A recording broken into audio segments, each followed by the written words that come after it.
Assalamualaikum warahmatullahi wabarakatuh. Bagaimana kabarnya hari ini?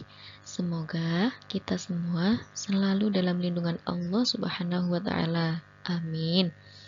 Hari ini kita bertemu lagi dalam mata pelajaran sejarah kebudayaan Islam. Materi yang akan kita bahas hari ini adalah kisah teladan Abu Bakar As-Siddiq. Poin pertama yang akan kita bahas ialah Abu Bakar As-Siddiq sebelum masuk Islam.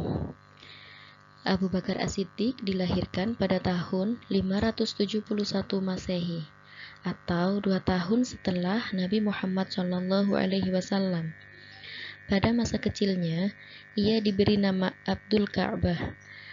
Nama tersebut diberikan kepadanya karena ibunya bernazar untuk memberikan nama itu ketika sedang hamil. Akan tetapi, setelah masuk Islam, namanya diubah menjadi Abdullah oleh Nabi Muhammad SAW. Karenanya, nama lengkapnya menjadi Abdullah bin Abi Quhafa At-Taimi. Ayahnya bernama Utsman atau disebut juga Abi Quhafa bin Amir bin Amr bin Sa'd bin Taim. Ibunya bernama Ummu Khair Salma binti Sakhr. Kedua orang tuanya berasal dari suku Taim yang banyak melahirkan tokoh terhormat. Beliau lebih dikenal dengan Abu Bakar, yaitu gelar yang diberikan oleh Nabi Muhammad karena ia adalah orang yang paling cepat masuk Islam. Dalam bahasa Arab, Bakar berarti bersegera. Abu Bakar memeluk Islam dengan segera setelah diajak oleh Nabi Muhammad SAW tanpa berpikir panjang. Adapun gelar As-Siddiq diberikan karena ia selalu membenarkan Nabi Muhammad SAW dalam berbagai peristiwa, terutama peristiwa Isra Mi'raj, yang dalam bahasa Arab kata As-Siddiq berarti amat membenarkan. Sejak kecil, ia dikenal sebagai anak yang baik, sabar, jujur, dan lemah lembut. Beliau bersahabat dengan Rasulullah sejak keduanya remaja. Ketika dewasa, ia memulai mencari nafkah dengan berdagang. Ia dikenal jujur dan amanah dalam usaha dagangnya. Selain itu, Abu Bakar As-Siddiq juga dikenal mahir dalam ilmu nasab. Ilmu nasab adalah pengetahuan mengenai silsilah keturunan. Ia menguasai dengan baik berbagai nasab kabilah dan suku-suku Arab. Abu Bakar As-Siddiq juga mengetahui tinggi rendahnya derajat masing-masing suku dalam bangsa Arab, terlebih lagi suku Quraisy. Poin kedua yang akan kita bahas adalah berjuang dalam Islam. Abu Bakar As-Siddiq masuk Islam pada awal Nabi Muhammad SAW menyampaikan dakwahnya. Karena bagi Abu Bakar As-Siddiq tidaklah sulit untuk menerima ajaran Nabi Muhammad. Sebab sejak remaja, ia telah mengenal kepribadian Nabi Muhammad dengan baik. Setelah masuk Islam, Abu Bakar mencurahkan waktunya untuk memperjuangkan Islam. Di antaranya, ia tidak segan-segan mendermakan hartanya untuk kepentingan sabilillah. Dan ia juga turut menyebarkan ajaran Islam kepada sahabat-sahabatnya. Sehingga Abu Bakar berhasil mengajak sahabatnya masuk Islam. Mereka ialah Utsman bin Affan, Abdurrahman bin Auf, dan Zubair bin Awam. Hubungan Nabi Muhammad dengan Abu Bakar semakin erat setelah Nabi Muhammad memperistri Aisyah atau putri Abu Bakar.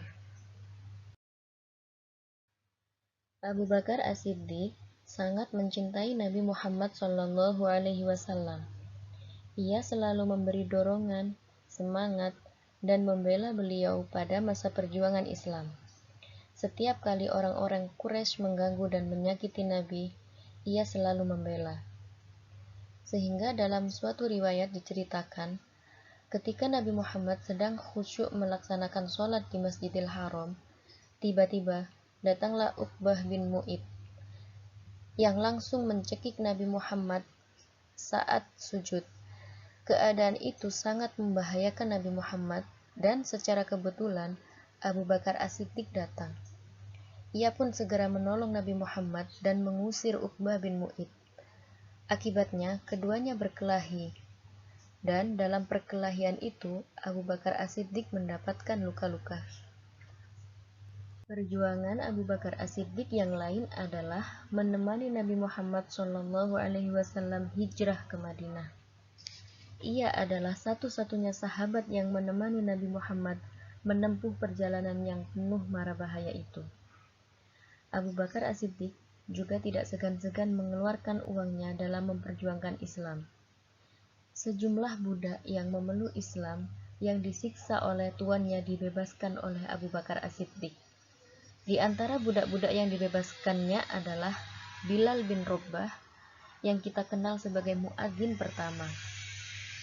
Selain menyedekahkan harta bendanya, Abu Bakar As-Siddiq juga berjuang dengan segenap jiwa raganya. Ia selalu mendampingi Nabi Muhammad dalam setiap pertempuran. Salah satu perang yang diikutinya adalah Perang Tabuk. Dalam perang itu, ia menyedekahkan seluruh harta yang dimilikinya.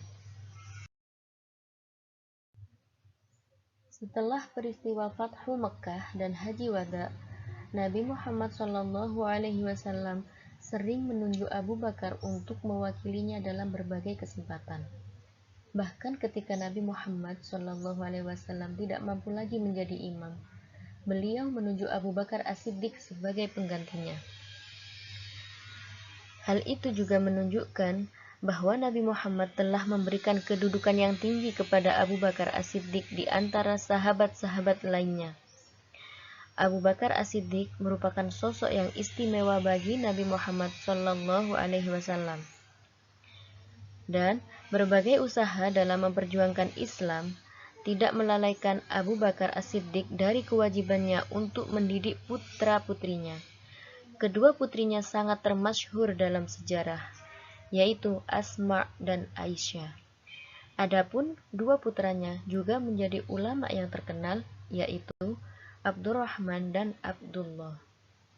Poin terakhir yang akan kita bahas hari ini adalah pengangkatan Abu Bakar As-Siddiq sebagai khalifah. Nabi Muhammad SAW meninggal pada tahun 632 Masehi. Ketika itu, sebagian besar penduduk Jazirah Arab telah memeluk Islam.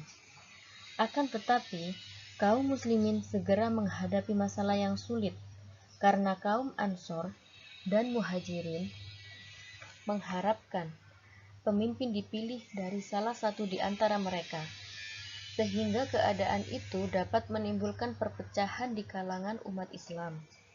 Beberapa saat setelah meninggalnya Nabi Muhammad SAW, kaum Ansor mengadakan musyawarah di Saqifah Bani Sa'idah, yaitu tempat pertemuan penduduk Madinah, dengan tujuan untuk memilih pemimpin sepeninggal Nabi Muhammad SAW.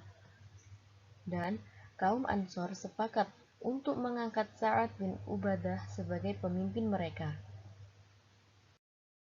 Setelah mendengar hal tersebut, Abu Bakar As-Siddiq, Umar bin Khattab, beserta Abu Ubaidah bin Jarrah segera bergegas menuju Saqifah Bani Sa'idah.